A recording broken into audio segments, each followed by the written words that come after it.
Ei.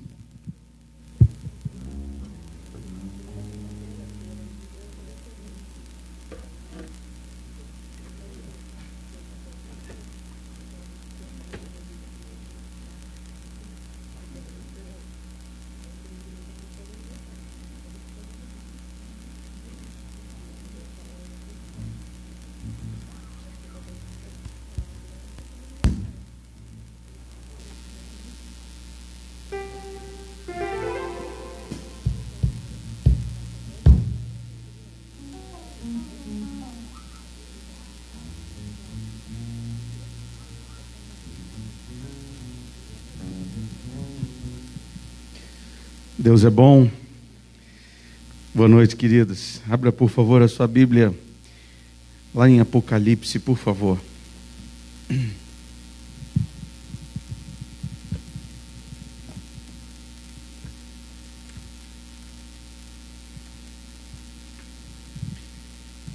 Apocalipse capítulo 1. Queria ler contigo só alguns versículos.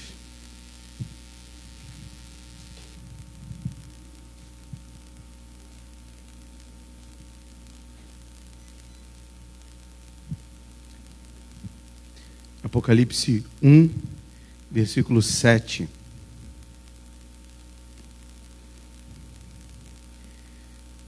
Gostaria que você lesse junto comigo. Vamos ler o 7 e o 8. Apocalipse 1, versículos 7 e 8. Vamos juntos? Diz a palavra do Senhor: Eis que vem com as nuvens, e todo olho o verá, até quantos o traspassaram. E todas as tribos da terra se lamentarão sobre ele, certamente. Amém. Continue lendo. Eu sou o Alfa e o Ômega, diz o Senhor Deus, aquele que é, que era e que há de vir, o Todo-Poderoso. Agora vá ao capítulo 5.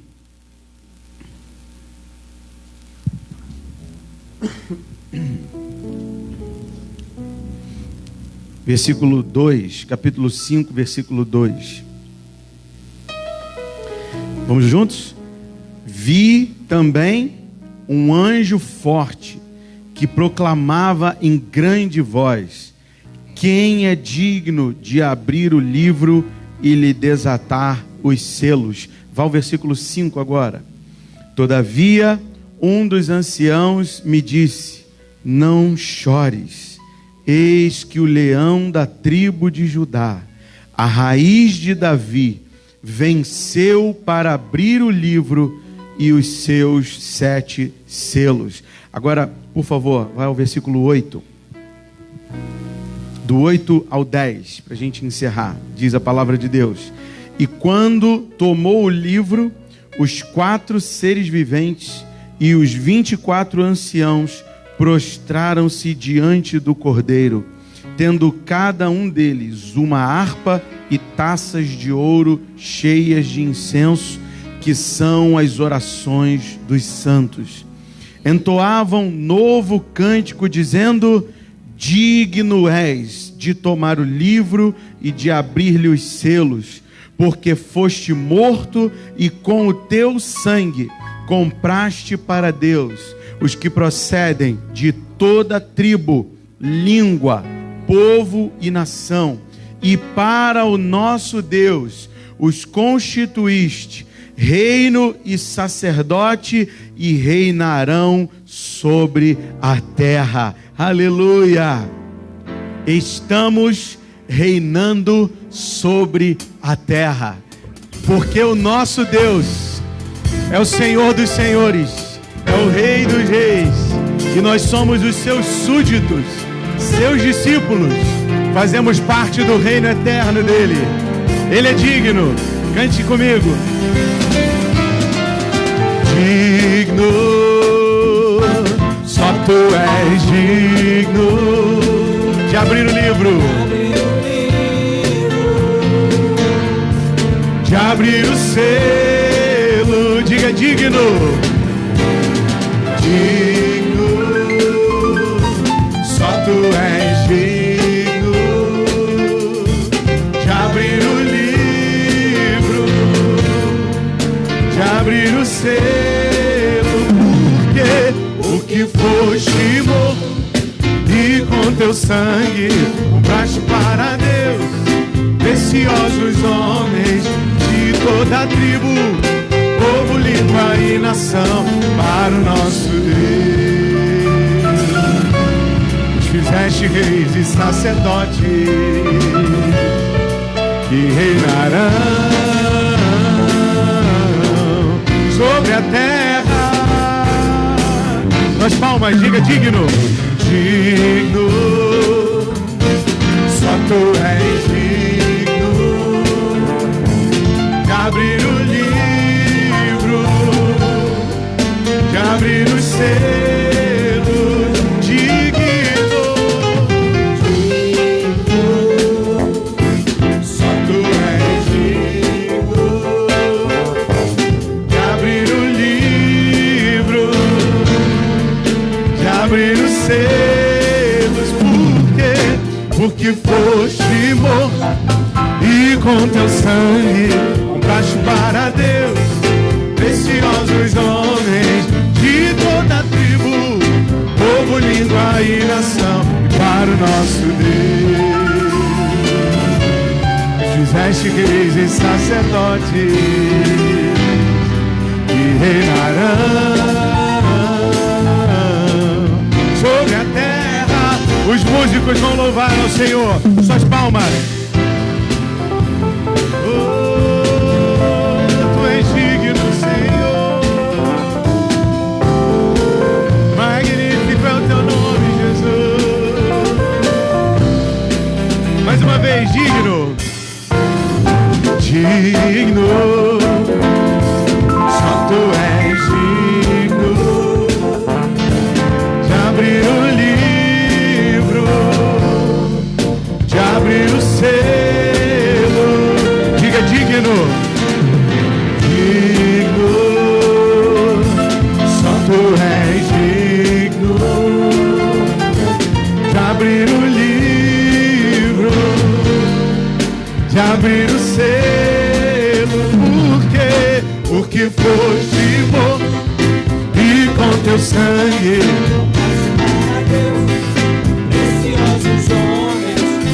toda a tribo, povo, língua e nação, e para o nosso Deus fizeste reis e sacerdotes que reinarão sobre a terra.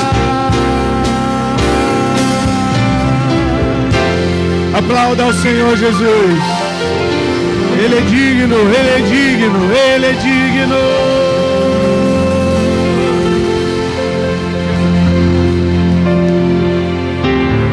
Aleluia. Ele é digno. Ele riscou a cédula. Ele acabou com toda acusação contra nós.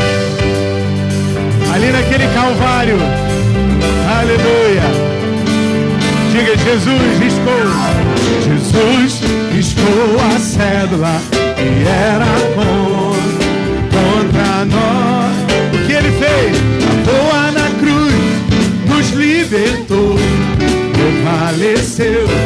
Aleluia. Jesus, com grande glória, ressuscitou. Ele tem as chaves, prevaleceu. Aleluia. Mais uma vez, Jesus. Jesus riscou a cédula que era contra nós. Voa na cruz, nos libertou, prevaleceu. Aleluia. Jesus venceu a morte com grande glória, ressuscitou. Ele tem as chaves da morte e do inferno, prevaleceu e triunfando e despojando os expôs publicamente, e deles triunfou, em si mesmo triunfou e despojando despojando, e despojando, e despojando, e despojando, os expôs publicamente, e deles triunfou, em si mesmo triunfou. Jesus expôs a cédula contra nós, gravou-a na cruz, nos libertou, prevaleceu, aleluia. Jesus venceu a morte com grande vitória, ressuscitou, tem as chaves da morte e do inferno, prevaleceu, aleluia. Aleluia, aleluia, aleluia. Pela última vez, diga: aleluia, aleluia. Ele venceu a morte, ele é digno. Aleluia, Senhor. Aleluia, aleluia, aleluia. Diga comigo assim: e despojando os principados, e despojando as potestades. O que ele fez? Os expôs ali publicamente, e deles triunfou, e em si mesmo triunfou. Mais uma vez, e despojando, diga: e despojando os principados, e despojando. Ele fez isso na cruz, os expôs publicamente, triunfou, e em si mesmo. Todos juntos, e despojando, e despojando. Vamos lá. E despojando. É muito bom dizer isso.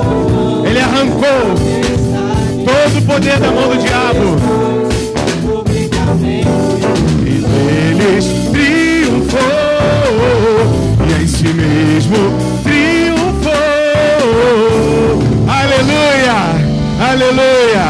Dê um aplauso, porque ele é digno. Aleluia, aleluia. Ele é digno, ele é digno, ele é digno.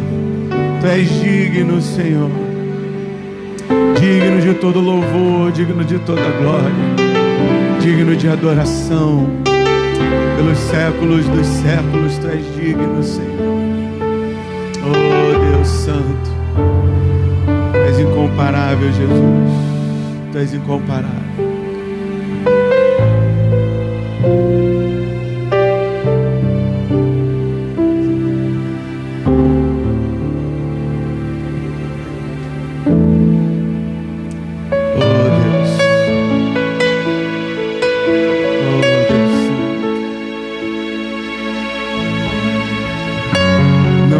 De bom em nós, Senhor, nada que nos encomende a Ti, nenhum mérito há em nós. O único mérito que temos é o mérito de sermos lançados no inferno. Mas naquela cruz, tudo foi feito novo.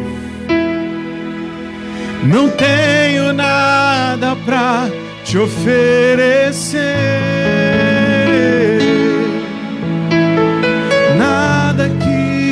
possa surpreender, só um coração quebrantado uma e outra vez.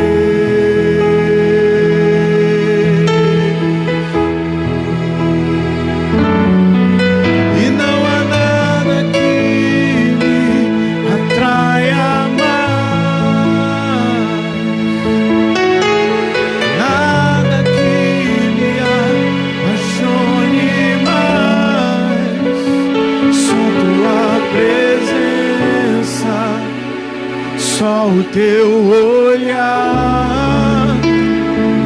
fazem suspirar.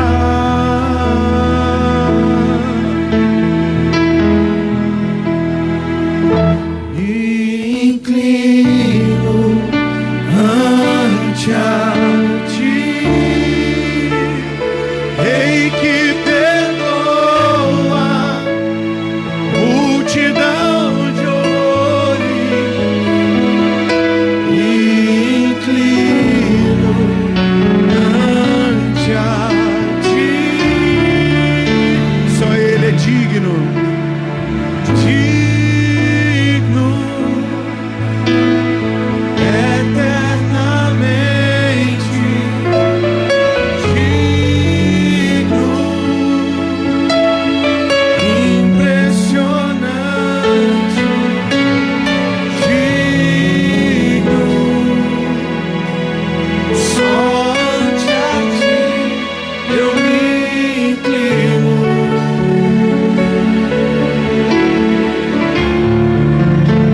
Diga, não tenho nada para te oferecer. Para te oferecer nada que te possa surpreender.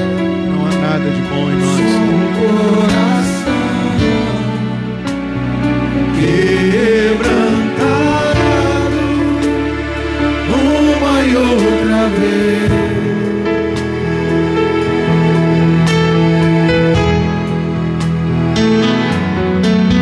E não há nada que me atraia mais, nada que me apaixone mais. Só tua presença, só o teu olhar me fazem suspirar.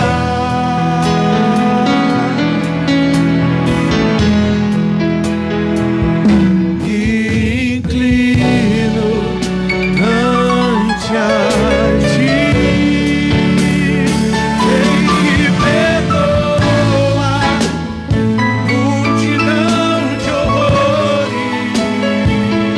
Me inclino ante a ti,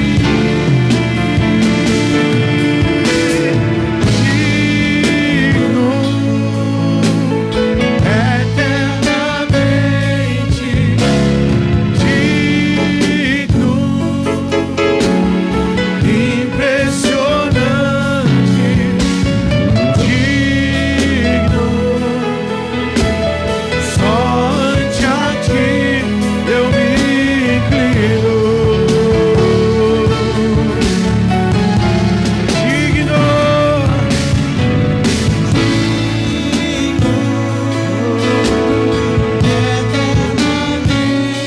Ele é impressionante, digno.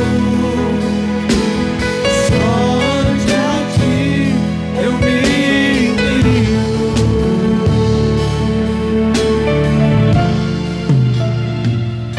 Me inclino ante a ti, Rei que perdoa multidão de horrores. Me inclino ante a ti, digno,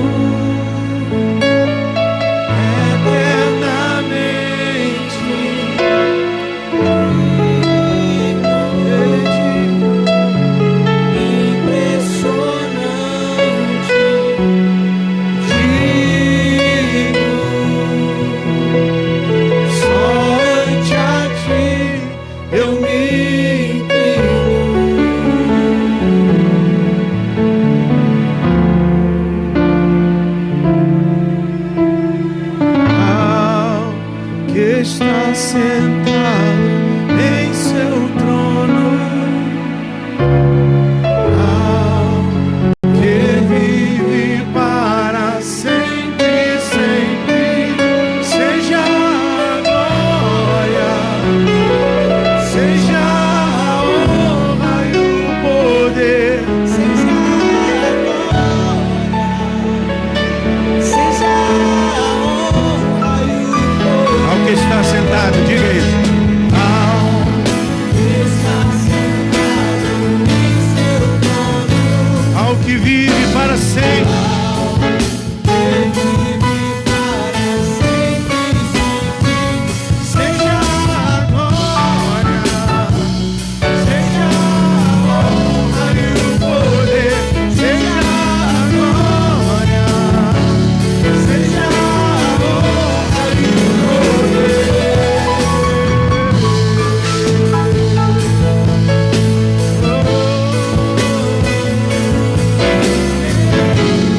sentado. Ao que está sentado em seu trono, ao que vive para sempre, sempre, seja a glória, seja a honra e o poder, seja a glória, seja a honra e o poder.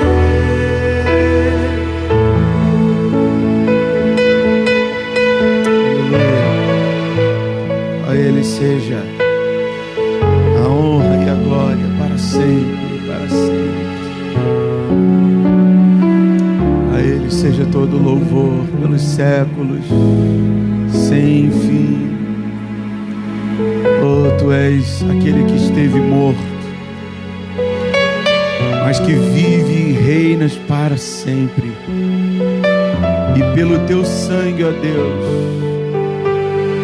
pelo Teu sangue, com o Teu sangue, nos constituíste reinos e sacerdotes para Deus.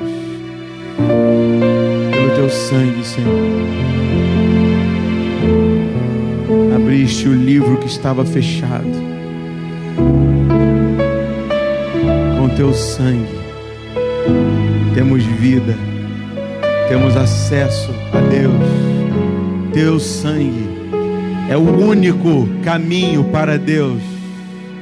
O único caminho para Deus é através do sangue do Cordeiro, o sangue de Jesus, o sangue do Messias. Louvado seja o Senhor Jesus pelo sacrifício, pelo preço pago. Obrigado, Senhor Jesus. Aleluia. Abra, por favor, a sua Bíblia, querido, no Evangelho de Lucas, capítulo 23. Lucas, capítulo 23.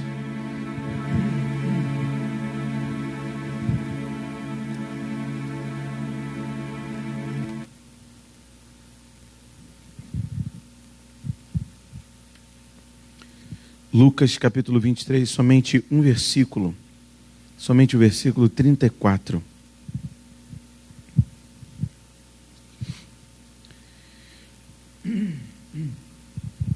Lucas 23, 34, diz a palavra do Senhor.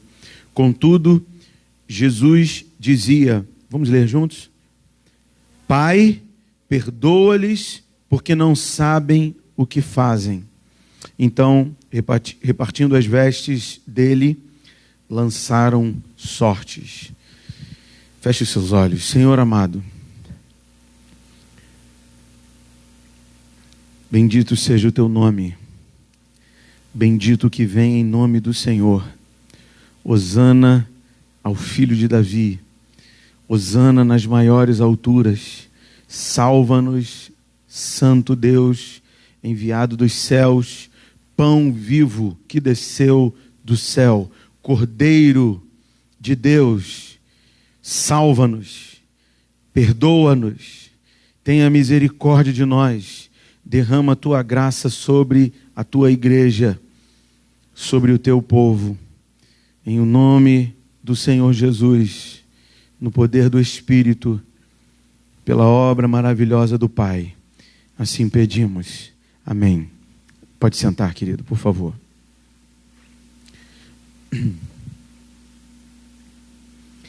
Nós estamos diante da primeira palavra da cruz.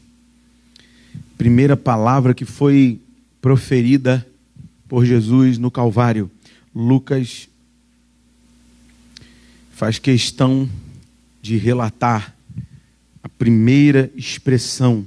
Não foram palavras isoladas, palavras únicas. Quando falamos palavras da cruz, foram 7 palavras na cruz, mas foram sentenças proferidas por Jesus no Calvário. Jesus falou sobre perdão. na primeira palavra, a primeira sentença proferida no Calvário, a primeira sentença naquele lugar de agonia, de dor intensa, que nós meditamos no domingo à noite, naquele lugar de paixão. Aquela ali foi a condecoração de um Deus apaixonado. Foi a coroação do Deus apaixonado. Foi ali no Calvário. E nós verificamos que a palavra paixão, ela tem a ver com sofrimento, agonia, suportar tamanha oposição por amor intenso. Eu estava pensando nisso e lembrei da minha mãe. A minha mãe usa uma expressão, às vezes ela falava para a gente assim, para mim e para o meu irmão: eu amo vocês que chega dói. Já escutou isso da sua mãe? Eu tive o privilégio, aliás eu tenho o privilégio de ouvir isso da minha mãe. Ela diz: eu amo vocês que chega a doer. O ato de uma mulher gerar filhos, de parir o seu filho no meio de dores, é o que mais se assemelha ao amor de Deus por nós, no sentido que nós podemos considerar humanamente falando. É o que mais se assemelha à paixão de Cristo. É o ato de uma mulher dar à luz, no meio das dores, por amor àquele ente, aquele ser criado por Deus no seu ventre, aquele ser que não é dela, é herança do Senhor, e por isso não deveria jamais ser tocado. Aquele ser ali, por amor, ela ama e com dores gera aquela criança.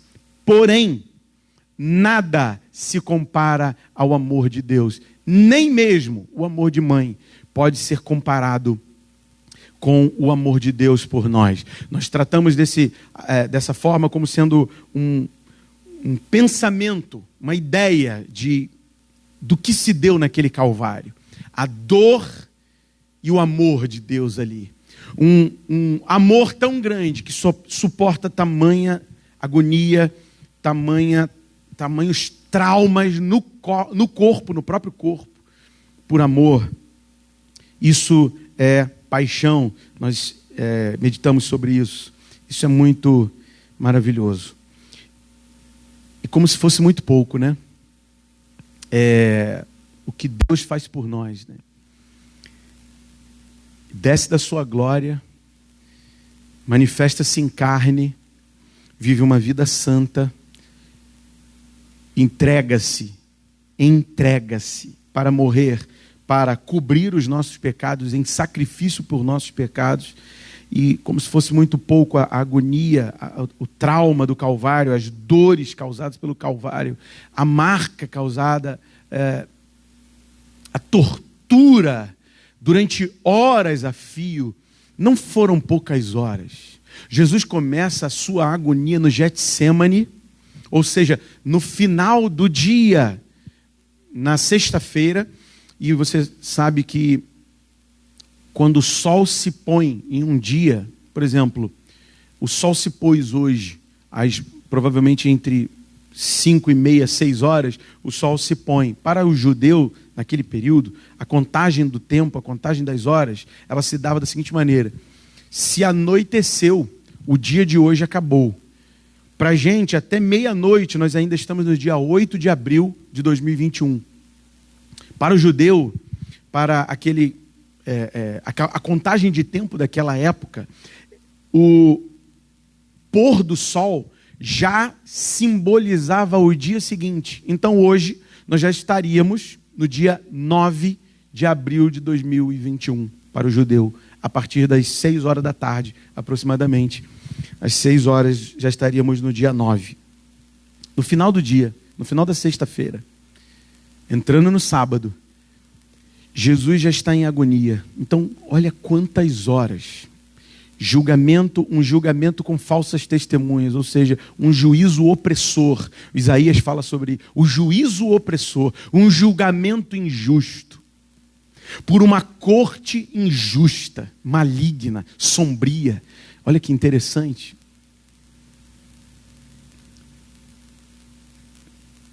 A igreja está sendo julgada se pode ou não permanecer com seus cultos públicos presenciais.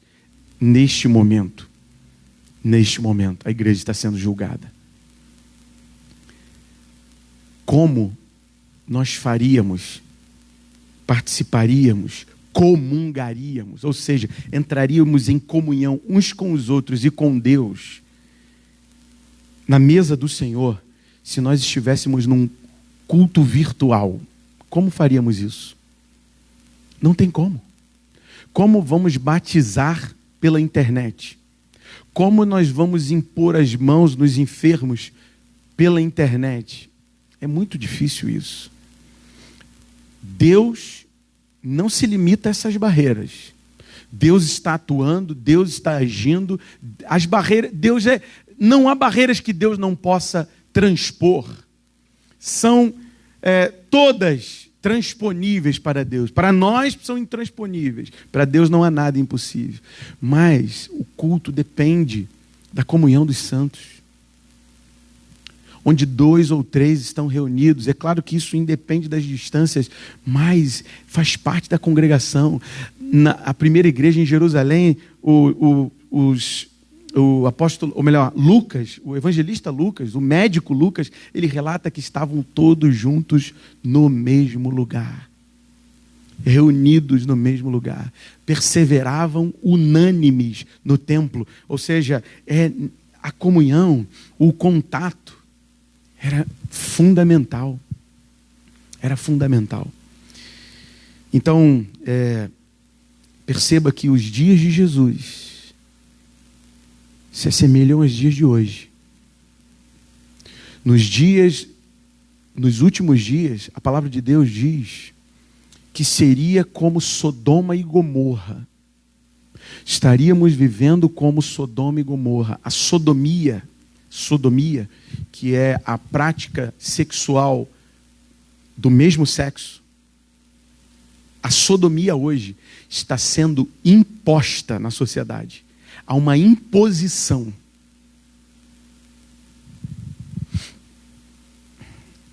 Igual Sodoma e Gomorra. Um outro detalhe também. O retorno de Cristo se daria em dias semelhantes aos dias de Noé, onde os homens estavam vivendo independentes de Deus. Quando a Bíblia diz casavam-se e davam-se em casamento, está falando ali que o povo servo de Deus, os que faziam parte do povo de Deus, que ouviram a palavra de Deus, começaram a contrair casamento, a entrar em matrimônio com povos pagãos. Jugo desigual. A igreja se secularizando, se mundaneizando. A igreja ficando parecida com o mundo e vivendo cada vez mais independente de Deus. Muito diferente dos dias de hoje. Está escrito lá que esses são os últimos dias e que está próximo o retorno de Cristo. Nunca esteve tão próximo o retorno do vingador. Ele é o vingador. Ele é o justo juiz que aplicará justiça. A justiça dos homens são como trapos de imundície. A justiça dos homens são como os panos purulentos de um leproso, só servem para ser descartados. Deus nos envolveu com o seu manto de justiça. O manto de justiça é o sangue de Jesus que nos envolve. Nós não, as pessoas usam jargões, até mesmo dentro da igreja, usam jargões mundanos. Aqui se faz? Aqui se paga? Isso é palavra de um incrédulo. Isso são palavras mundanas. Isso não tem nada a ver com as coisas do reino de Deus. Jesus no Calvário, derramando o seu sangue, cobrindo nossas iniquidades, aquele que nunca cometeu pecado algum. Não havia dolo algum sobre ele. Ele só fez o bem, ele curou o oprimido do diabo e o Senhor era com ele. E esse homem que não pecou durante os seus 33 anos aproximadamente de vida, foi crucificado como um revolucionário, como um herege, como um ladrão, entre dois ladrões, entre dois malfeitores. Ele foi condenado a uma morte dolorosa, angustiante, torturante. Durante aproximadamente 6 horas, Jesus padeceu no Calvário. Jesus sofreu no Calvário. E a primeira palavra que ele diz é: Pai, perdoa-lhes, porque eles não sabem o que fazem. Isso é justiça de Deus. Essa é a justiça que Cristo fez por nós. Derramou perdão estando em torturas e agonias. Derramou o seu manto, cobriu a igreja com o seu manto de justiça no Calvário. Essa é a justiça de Deus. Mas haverá um dia que a oportunidade da justificação se acabará. Que a oportunidade da cobertura dos pecados se extinguirá.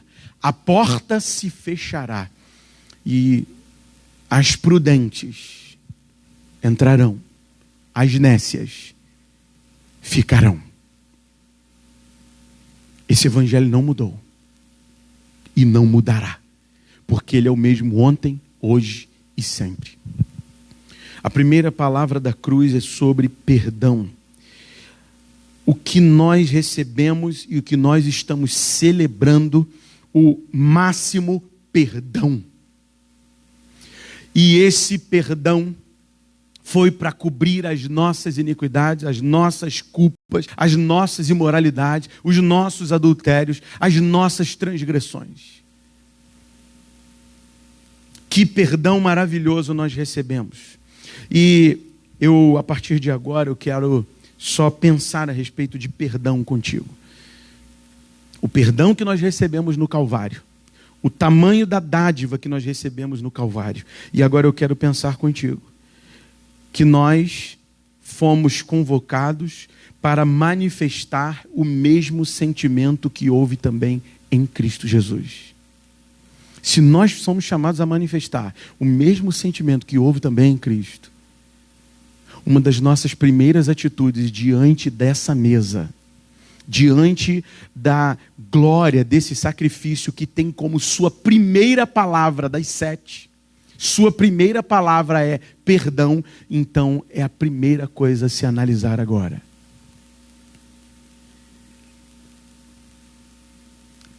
Nós temos perdoado aos nossos devedores ou ofensores, ou aqueles que têm dívidas conosco, aqueles que nos ofenderam, nós temos perdoado? Temos liberado perdão?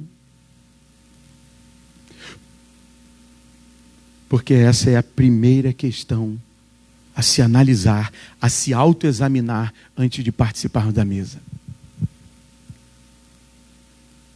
Liberamos perdão ou ainda estamos omitindo perdão?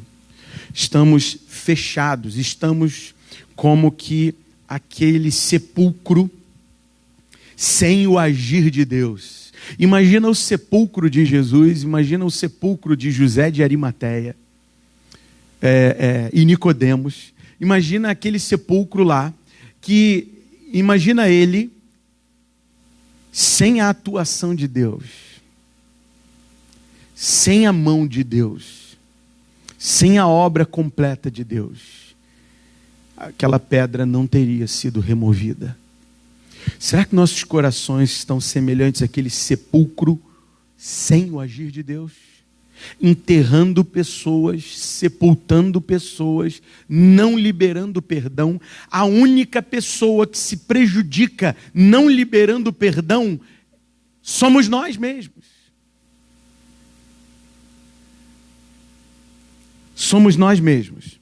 E agora eu quero aqui fazer uma pequena correção. E para isso nós vamos ler um texto bíblico, mas eu quero fazer uma pequena correção, e provavelmente você deve ter ouvido isso várias vezes, que no reino de Deus nós somos chamados a perdoar, a liberar perdão, aliás, a pedir perdão, sendo nós os ofendidos.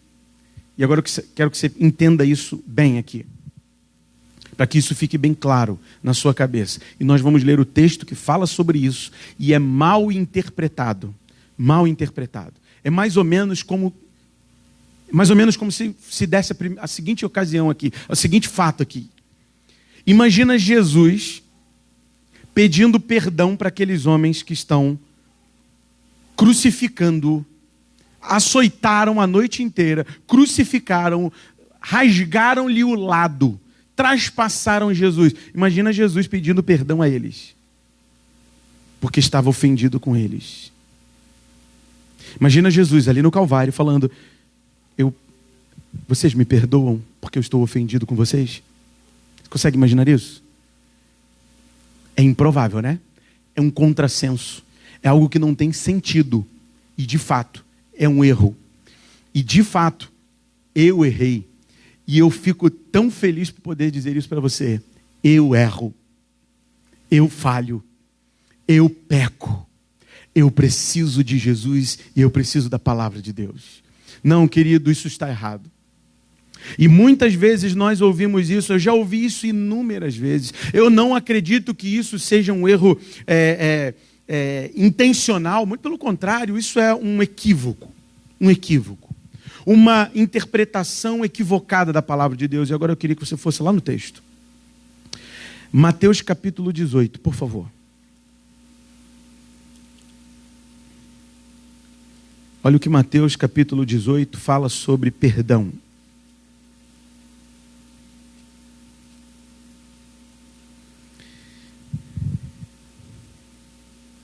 A partir do versículo 15, Mateus 18, 15.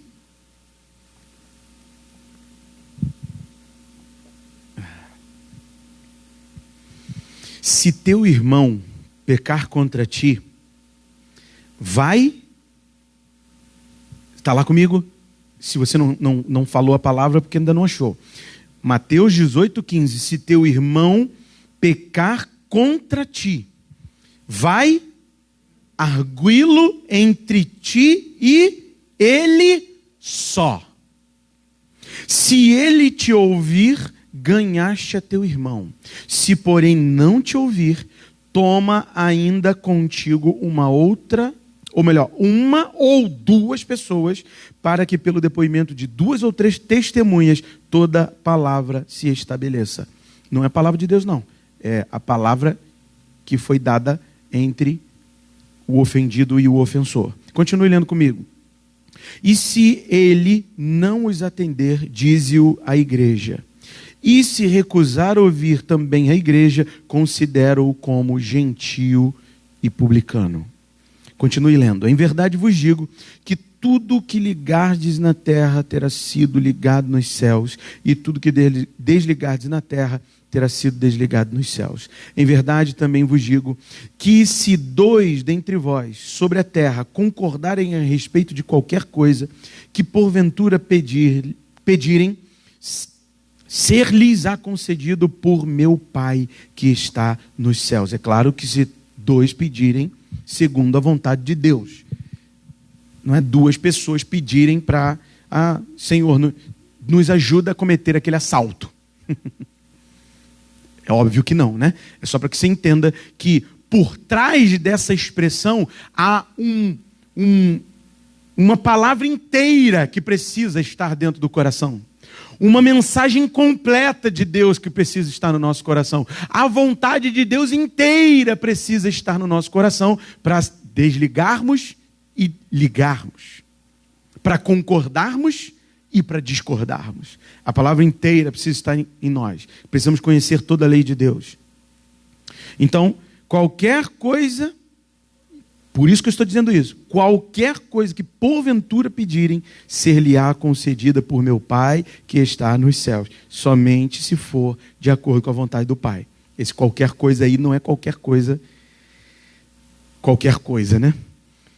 Porque onde estiverem 2 ou 3 reunidos em meu nome, ali estou no meio deles. Continue lendo. Então Pedro, aproximando-se, lhe perguntou: Senhor, até quantas vezes meu irmão pecará contra mim, que eu lhe perdoe?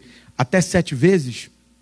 Respondeu-lhe Jesus: não te digo que até 7 vezes, mas até 70 vezes 7. O cálculo 490 é muito interessante pensar. 490 é um número bastante alto, né? Para perdoar 490 vezes.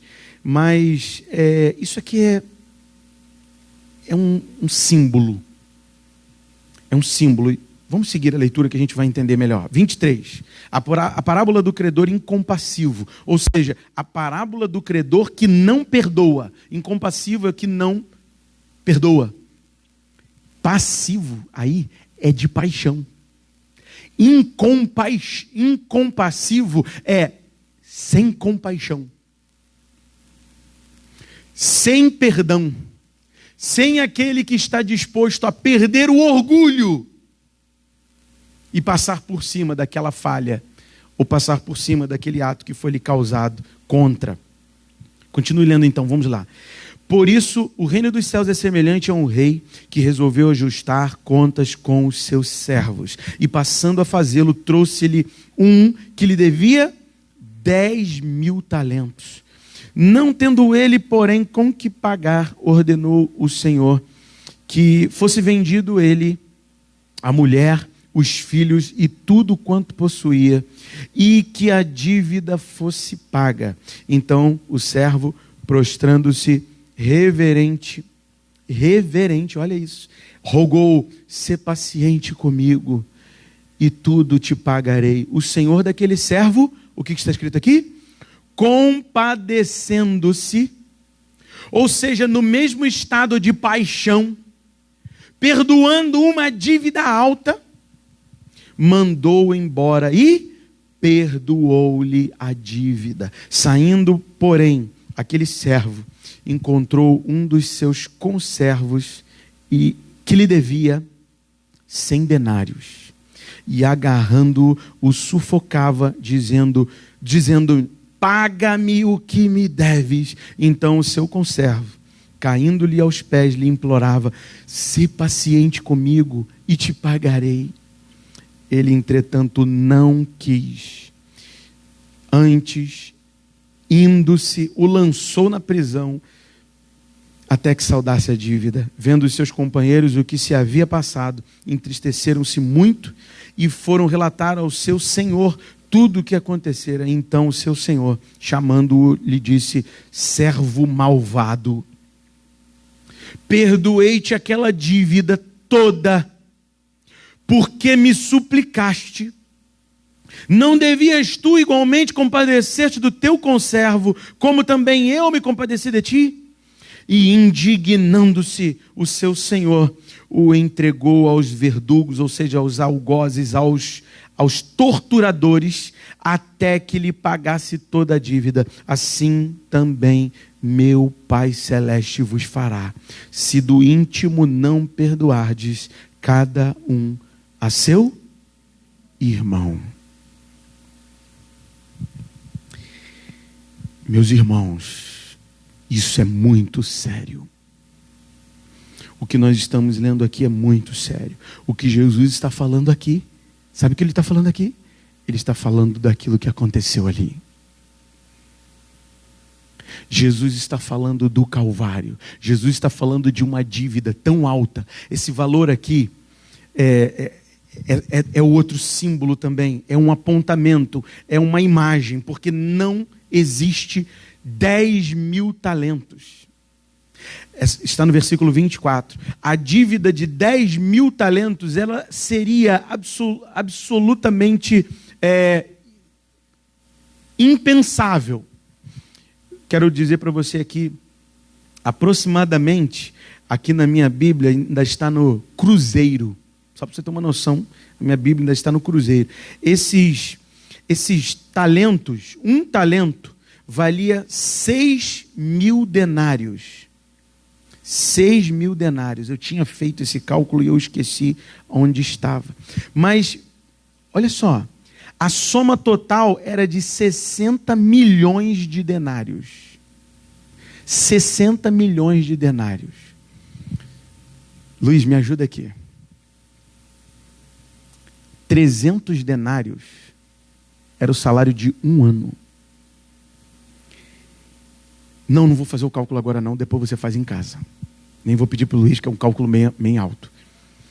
300 denários era o salário de um ano. Imagina você um ano recebendo um salário de R$1.200, que é o salário mínimo, vamos dizer. Não, 1.100, né? O salário mínimo é R$1.100. Imagina você um ano recebendo R$1.100. É o salário de um ano, 300 denários. São 60 milhões de denários. Essa foi a dívida que Jesus pagou ali por nós. É um valor estratosférico. É tão elevado que alguns dizem que não seria possível comportar em nenhum banco daquela época uma quantia dessa. Nem nos de hoje seria possível. É um valor muito grande. Na tua Bíblia, eu queria que você fizesse isso em casa, trabalho de casa. Trabalho de casa, olha que maravilhoso. Trabalho de casa, isso é deleite de casa. Isso é um enlevo para casa. Isso é um alento para dentro de casa. Você vai fazer um cálculo aí, que deve ter na tua Bíblia aí, mais ou menos um cálculo. Lá nas últimas páginas geralmente tem. Ou então você vai procurar lá no Google. Você não procura tanta coisa lá no Google? Procura lá. Quanto vale a dívida que o Senhor perdoou ao seu servo? E olha a dívida que ele não perdoou ao seu conservo. O que está escrito aí? Versículo 28. Saindo, porém, aquele servo encontrou-se com seu conservo, ou seja, o servo do servo, que lhe devia 100 denários. 100 denários não é o salário de 3 meses, 4 meses, salário de 4 meses de trabalho. 100 denários. A dívida que ele foi perdoada foi um salário que passaria a vida dele, a vida do seu filho, a vida do filho do seu filho, e eu acho que ainda passaria, ou 4, 5 gerações na frente. Foi a dívida que ele foi perdoada de salário. E o servo dele devia 4 meses de salário. E ele não perdoou a dívida. É isso que nós fazemos quando nós não perdoamos a devedores, principalmente irmãos. O que está escrito no final do versículo 35, se do íntimo não perdoardes cada um a seu irmão. Isso aqui está falando da igreja. Isso aqui está falando de discípulos. Isso aqui está falando de povo de Deus. Povo de Deus. Então, uma coisa que eu quero que você entenda, porque esse erro não pode mais ser cometido. Nós não é o ofendido que tem que ir lá e pedir perdão ao ofensor. Ele não tem que pedir perdão. Volte lá no versículo 15, por favor. 18, 15. Ele tem que ir lá conversar. Arguir o ofensor é perguntar. Arguir é fazer uma pergunta. É promover uma conversa. É tentar apaziguar algo. É chegar para aquela pessoa que lhe fez mal e dizer: querido, meu irmão, que eu te fiz de mal para você ter me tratado daquela forma? Não é pedir perdão. Senão seria uma coisa muito estranha. Seria muito estranho. Senão, todo o que Jesus fez no Calvário, Jesus tinha que fazer da seguinte forma. No Calvário, ele tinha que chegar para os seus ofensores e dizer: vocês me perdoam por eu estar ofendido com vocês? Eu não sei se vocês estão entendendo o que eu estou querendo dizer. Entenderam o que eu estou querendo dizer? Eu acredito que sim. Mas não é isso. É aquele que pecou contra você, você não tem que ir lá e pedir perdão para ele. Você tem que perguntar a ele. Você e ele sozinho. Só você e a pessoa.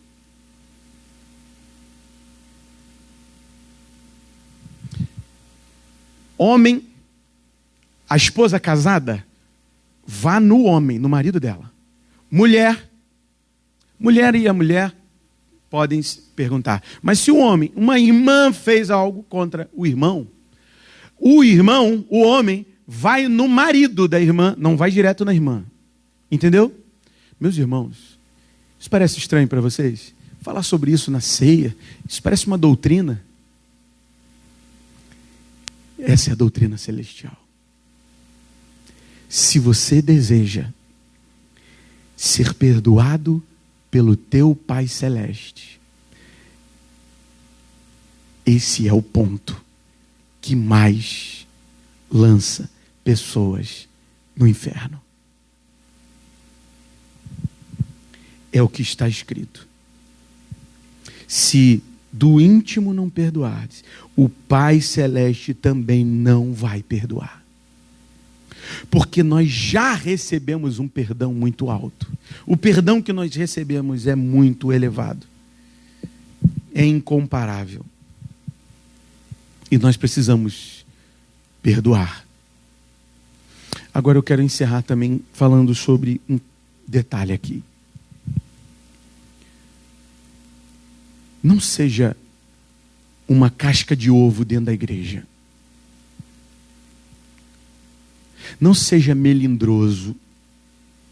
Não seja hipersensível.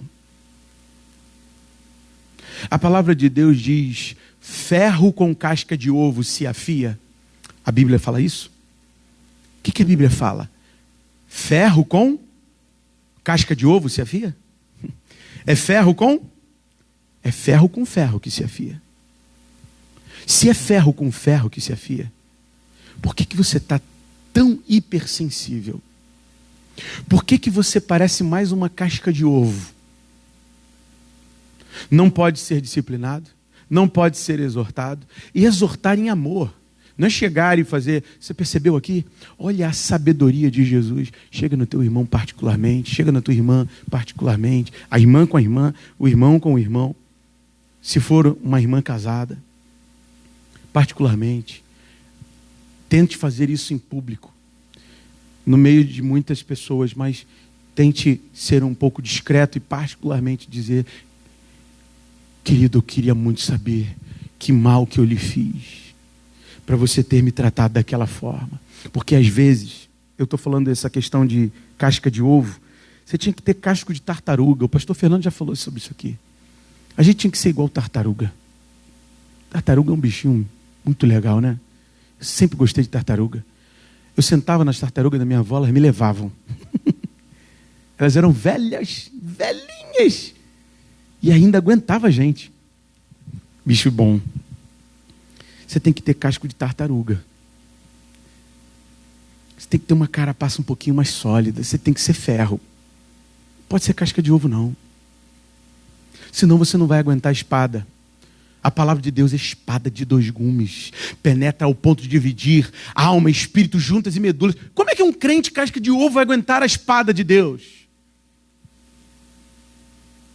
Ou ser ferido pelo justo. Como é que você vai ser ferido pelo justo?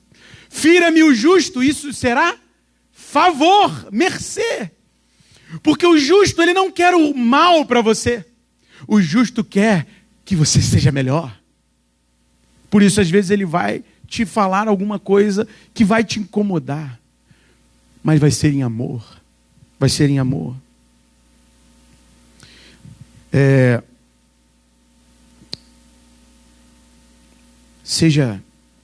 Não seja hipersensível, não seja melindroso, não seja alguém que afetado. As pessoas estão afetadas nos dias de hoje. As pessoas nos dias de hoje, elas estão ao fio da navalha, à flor da pele. E aqui é uma casa onde nós somos fortalecidos no Senhor e na força do seu poder. Olha aqui a força do seu poder. Aguente, suportai-vos uns aos outros em amor. Isso é um pedido? Isso é um pedido? O apóstolo Paulo está fazendo um pedido para você. Olha, se você conseguir suporte, se não, chuta no pau da barraca. Joga tudo para o ar e faz um escândalo, arruma uma confusão, arruma um problema. É isso que o apóstolo Paulo está falando. Ele falou, suportai-vos, compadecei-vos. Ou seja, assuma aquele sofrimento que Jesus sofreu na cruz. É muito mais elevado do que o que você vai sofrer. Liberando perdão, quebrando o orgulho, quebrando a soberba de não liberar o perdão. O mais prejudicado é quem não libera o perdão. Se você não libera o perdão, esses verdugos, esses algozes, esses atormentadores, esses torturadores estão com as lanças apontadas para você. Quem disse isso? Não fui eu. Foi o Filho de Deus.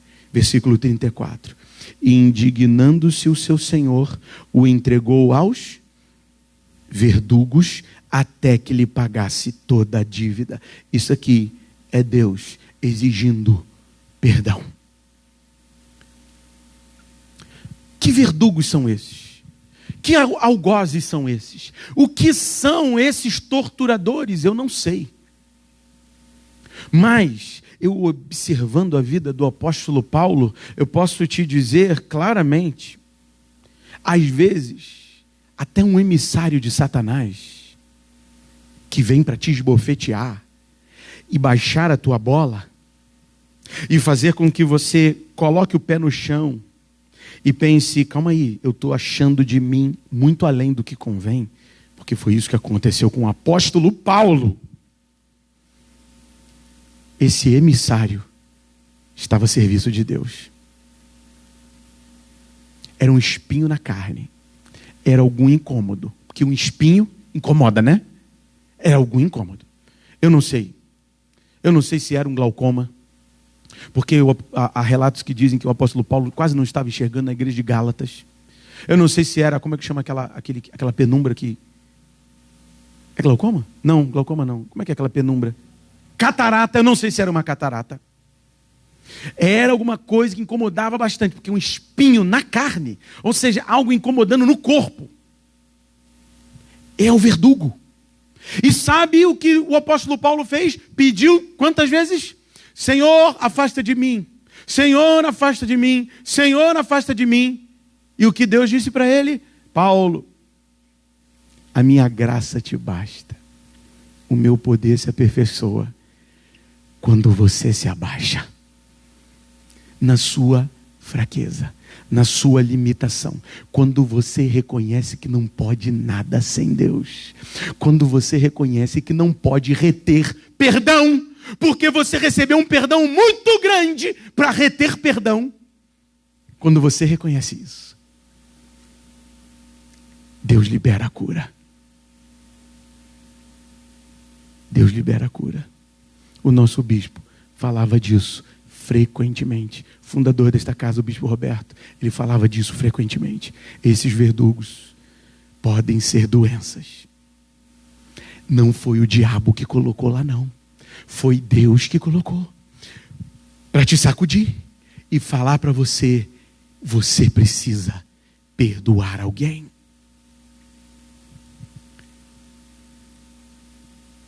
Essa é a mensagem da mesa.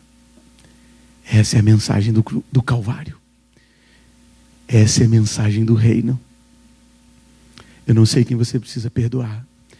Eu sei que você precisa. Eu não sei quem é. Eu sei que você precisa perdoar. Perdoe urgentemente. E fique livre. Vamos participar da mesa. Eu vou despedir os nossos irmãos que estão aqui nos assistindo. Senhor amado, abençoa o teu povo rica e abundantemente. Deus, que a graça do Senhor, o amor do Pai e o consolo do Espírito permaneça sobre os meus irmãos. Em o nome de Jesus, desde agora e para sempre. Amém. Amém, Senhor.